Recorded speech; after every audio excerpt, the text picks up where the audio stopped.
Ya, halo Fefu teman-teman semua. Nah, di sini saya sedang memegang namanya bola ladari atau ladari bag. Nah, ini merupakan salah satu tas yang terbuat dari ladari, khususnya bahannya yang ada di Kepulauan Nias.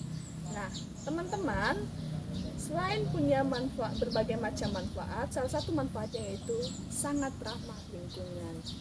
Nah, untuk itu teman-teman, mari ciptakan lingkungan yang bersih dengan mengurangi limbah plastik dan mari menggunakan tas yang terbuat dari tumbuh-tumbuhan yang bisa membantu tetap melestarikan kebersihan lingkungan kita, mengurangi plastik. Nah, untuk itu silahkan miliki tas ini ya teman-teman.